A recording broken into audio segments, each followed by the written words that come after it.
News time is 8 minutes after 8 o'clock on this Friday.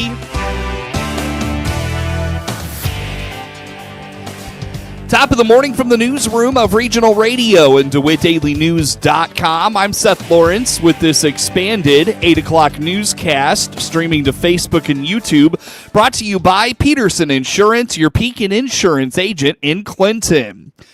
Last month, exciting news was announced that Clinton will be home to a relocating manufacturer, and DeWitt County's economic development leader says the process to bring them here was nearly all-consuming. While business typically happens from 8 a.m. to 5 p.m., Kurt Homan, executive director of the DeWitt County Development Council, says conversations were had late into the night and even interrupted life moments. Pretty typically, yes. Once they make a decision to do something, they want to move on it. And so we had to get there was a lot of conversations, a lot of things lined up behind the scenes. You know, there's some work I'm doing with the state of Illinois to hopefully also incentivize the move here to Clinton. And, you know, so there's that work that's involved. There was conversations, text, phone calls at all different times of the night. So, you know, my job isn't an 8 to 5 job or a 9 to 4, or 9 to 6. You know, there are messages that were after 10 p.m. at night. There were phone calls.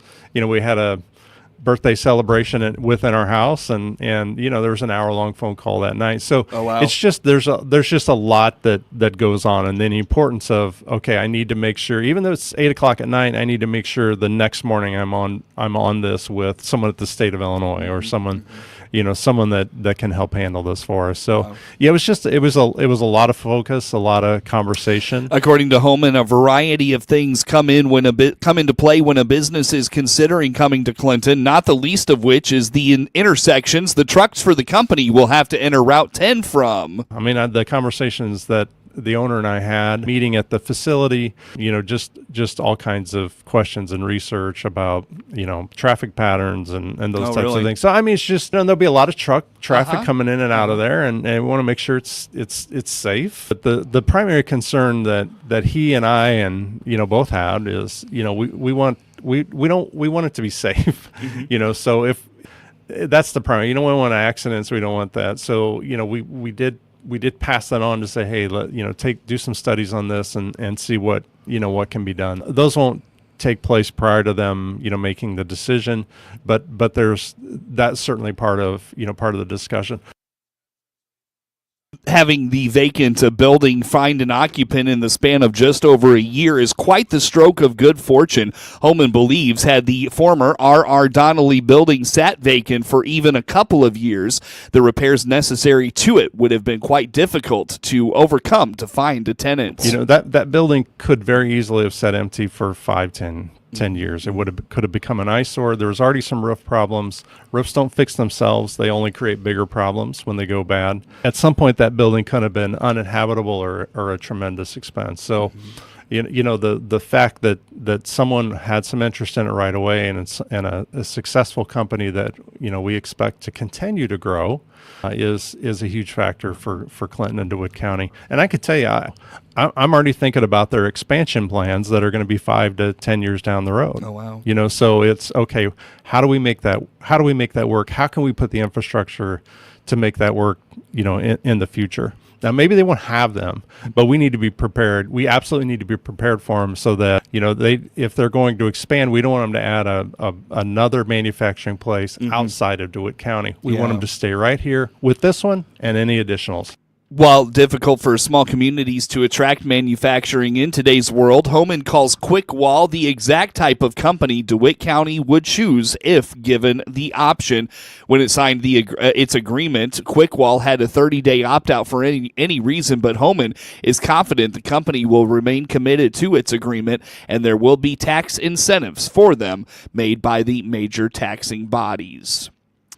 The second semester is just underway for a group of Central Illinois High School business class students, but its leadership is already looking ahead to next year. Lisa Shepard facilitates the Sangamon Valley CEO program and indicates they have begun recruitment next year's program. These students do their elections for next year now, and for next year's classes. Everyone, at least at Monticello, freshmen through seniors, sits down with the guidance counselors and creates their schedule for next year. You have to apply to be a part of Sangamon Valley CEO and, well, any CEO program. It's a blind application process, so everybody has equal footing as to whether they can be accepted. So our program is for seniors only. Melanie's program with Central Illinois CEO is juniors and seniors, but the application window for us is January 15th to February 15th. And they apply, they get 2 references and parent approval to be part of the program, and then a board committee who has no idea who the students are makes the final selections as to who's in next year's class. During this time of the year, CEO students are presenting to juniors in the Sangamon Valley program's footprints, including Argenta Oriana, B-Mint, Sarah Gordo, DeLand Weldon, and Monticello. Shepard encourages following them on Facebook, Instagram, or visiting SangamonValleyCEO.com. Summer will be here before you know it, which means the 4-H fair season is right around the corner. Kendra Wallace with the University of Illinois Extension in DeWitt, Macon, and Piatt counties explains they are hosting workshops to prepare 4-H students and their projects for the upcoming fair season. These workshops start in March, so she encourages making sure to register early. So we do have some upcoming workshops. The first one I kind of wanted to touch base on, again, we were talking about judging in the different areas. So one of our previous alumni, so 4-H alumni that had graduated from the program, she is coming back. So that's another way to volunteer with the 4-H is to come back. She's teaching a 3D paper project workshop. And so for anyone who is interested in honing their 3D paper skills, learning tips and techniques to create the best project possible to bring to the show. So getting some pointers beforehand before the project is judged.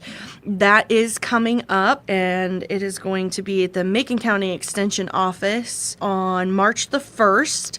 And there is a registration for that. We ask that everyone go to the goillinois.edu and then /3D, and they can register for that by February the 27th. So that is open for registration now. Wallace also notes they have a workshop coming up next week at the Macon County Extension office about public speaking. So we have our upcoming public speaking. It is a culminating event and kind of goes hand in hand with our show, but it happens a lot earlier than that. So our public speaking event is March the 15th at the Macon County Extension office. And again, this is for all of our 4-Hers participating. So anyone in the 3 counties of DeWitt, Macon, or Piatt. And that is going to be covering formal speech, illustrated speech, original works, or original interpretations. That, again, if you could register by March the 12th, there'll be more instructions in that e-update, and then the flyers will be coming out here directly as well. But to prepare for that, we do have a workshop, again, just coaching and preparing for the actual event itself.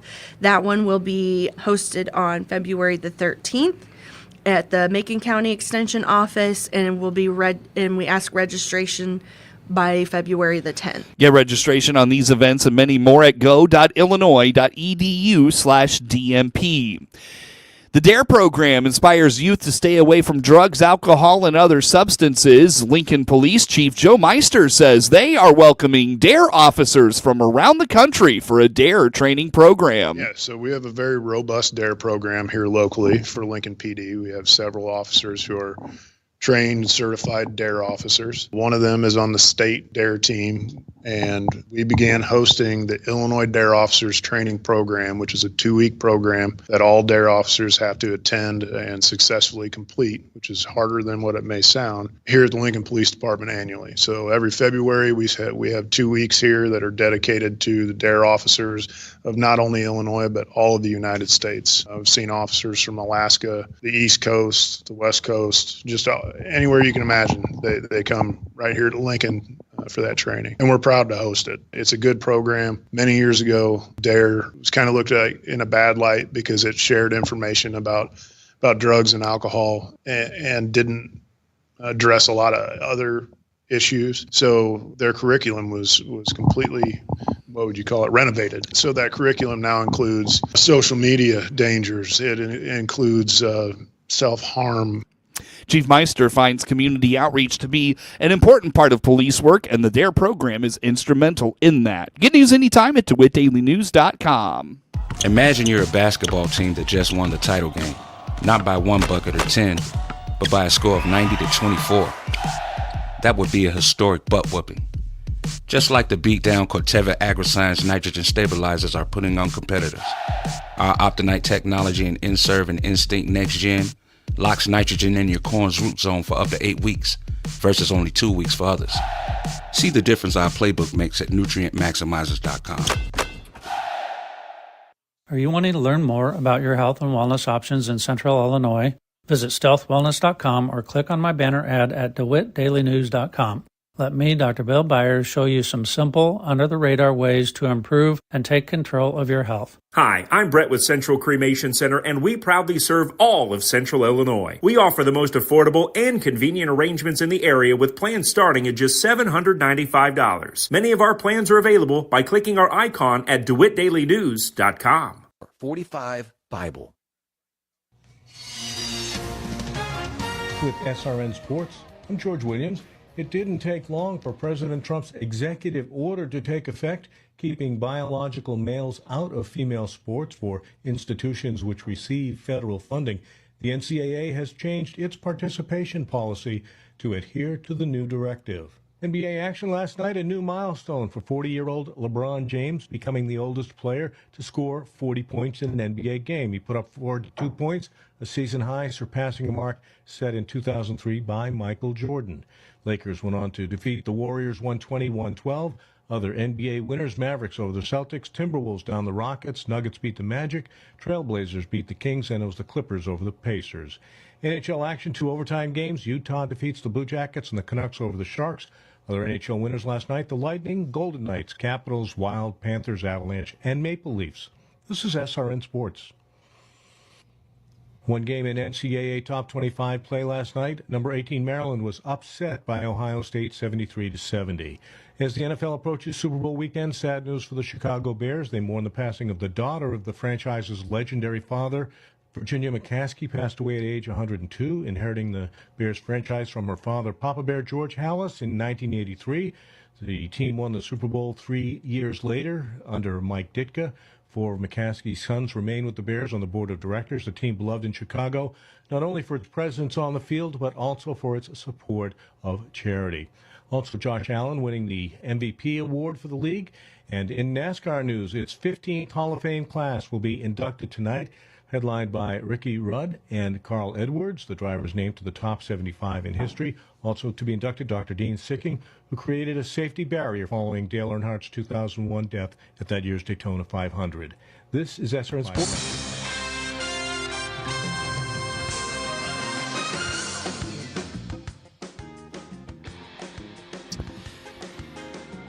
Time now for a look at sports. I'm Seth Lawrence with this report.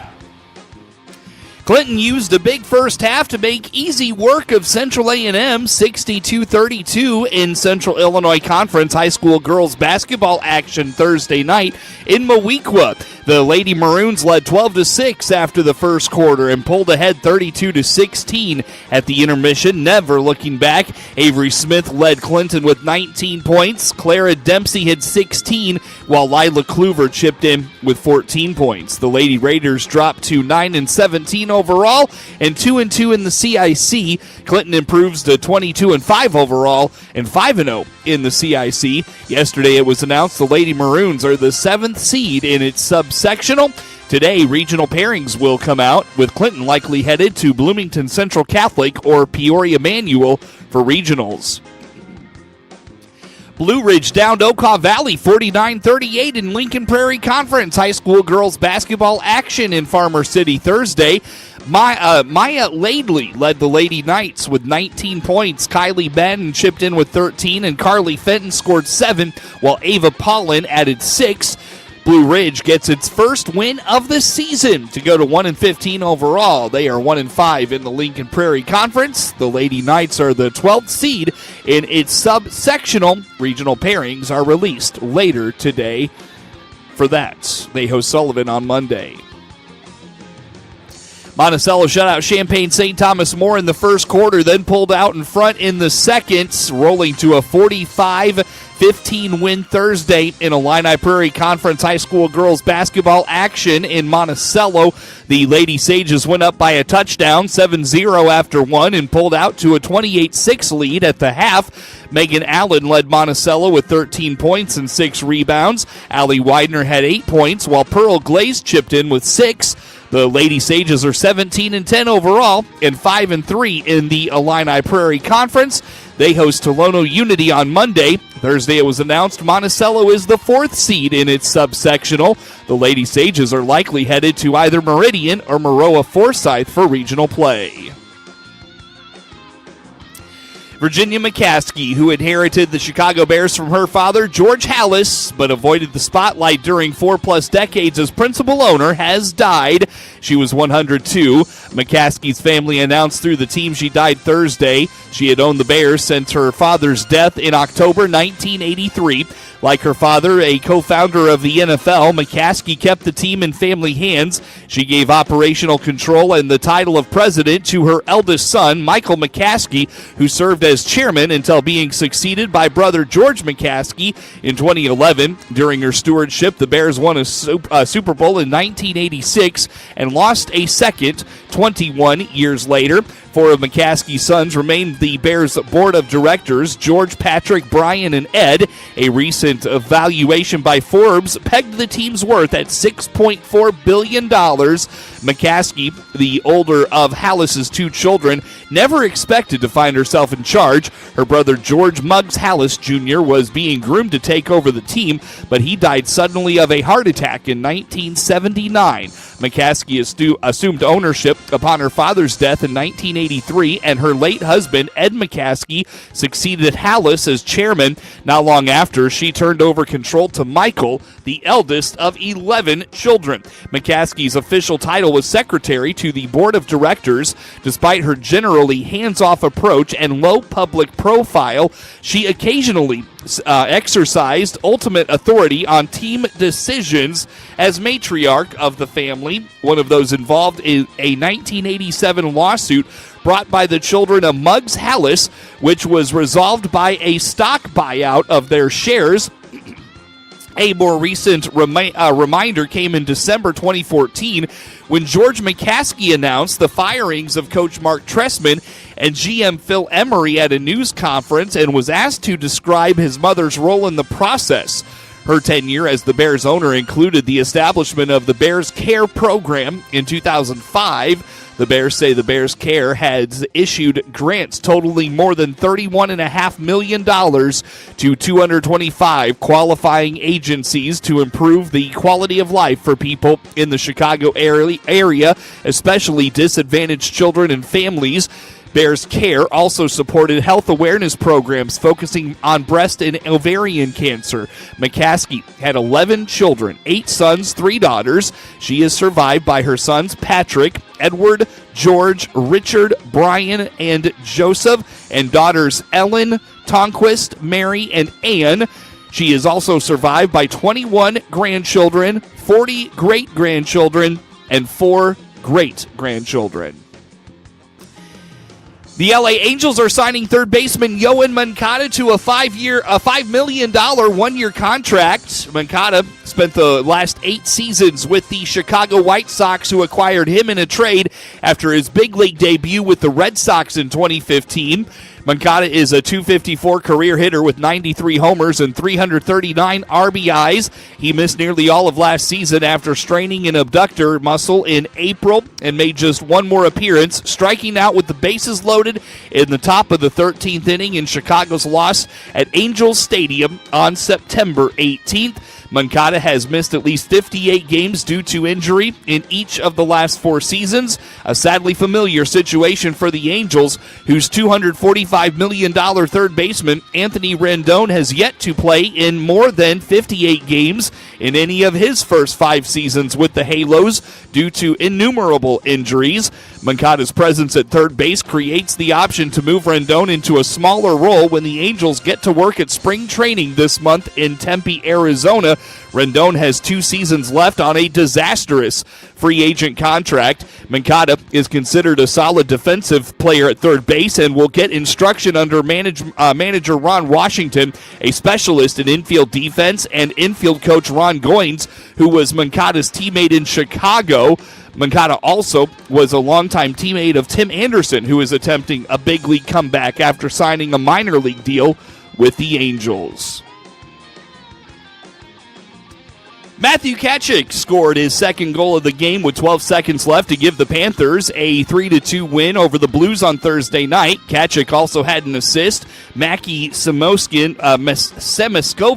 scored, and Spencer Knight had 20 saves to help the Panthers win for the 4th time in 5 games. Zach Bolduc had a goal and an assist, and Oscar Sundqvist scored for St. Louis. Joel Hofer made 31 saves as the reeling Blues lost for the 6th time in 7 games. The Blues will host Chicago on Saturday. Get sports anytime at DeWittDailyNews.com. Here's Clinton Save-A-Lot owner Dave Jackson with a big announcement about how you can get Save-A-Lot groceries delivered. We've been using the DoorDash company. They have partnered with Save-A-Lot, so you can get groceries delivered to your home, and you can order groceries to them. They will come in, shop, pick up the groceries, and bring them to your house. We have a lot of DoorDashers, or Dashers, I think they call themselves, coming in and getting groceries. So it's another service. Use DoorDash to save up to 40% on your food bill at your Clinton Save-A-Lot. And as Dave always says, hope to see you soon. Netflix buffering, YouTube spinning, devices not connecting, Zoom calls dropping. Ugh, it's frustrating when you struggle to stay connected. You shouldn't have to worry about your internet in Clinton. It should just work. Well, let's end your frustration. Get internet at the speed of light from Connexus. With incredible residential speeds up to 5 gig, Connexus offers reliable, unlimited internet in Clinton at unbeatable prices with no contracts and no installation fees. Fall in love with your internet again with Connexus. Visit CONXXUS.com. Fiber not available everywhere. Terms and conditions apply. January jobs report. The government says America's employers hired just 143,000 people last month. That was far fewer than the 170,000 hires that analysts had been expecting. The unemployment rate down a notch to 4% in January. Senate Republicans, over the protest of screaming Democrats, and despite this week's overnight filibuster, have confirmed Russell Vought to head up the Office of Management and Budget. Iran's supreme leader rejecting the idea of nuclear talks with the U.S., saying the negotiations